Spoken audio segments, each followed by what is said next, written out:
சொல்றீங்க அசோக்? துர்காவை யாரோ ஒருத்தி கொல்ல பார்த்தாளா? ஆமா மேடம், இதை சொல்லதான் பெரியப்பா உங்களை வர சொன்னார். நீங்க சொன்னதுக்கு அப்புறம் துர்கா கனகா 2 பேரையும் அவங்களுக்கே தெரியாம நான் வாட்ச் பண்ணிட்டு தான் இருக்கேன். ஆனா நான் பெரியம்மாவை பார்க்க ஹாஸ்பிட்டலுக்கு போன நேரத்துல யாரோ ஒருத்தி வீட்டுக்கே வந்து துர்காவை கொலை பண்ண ட்ரை பண்ணியிருக்கா.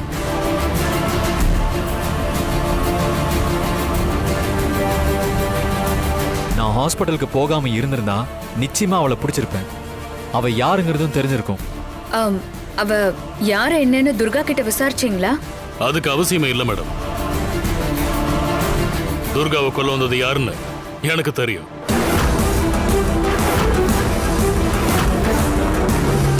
யாருன்னு உங்களுக்கு தெரியுமா?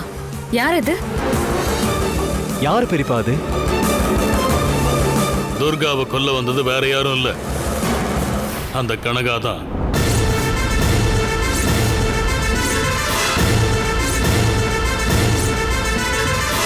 கனகாவா? ஆமா. அவதான்னு எப்படி உறுதியா சொல்றீங்க?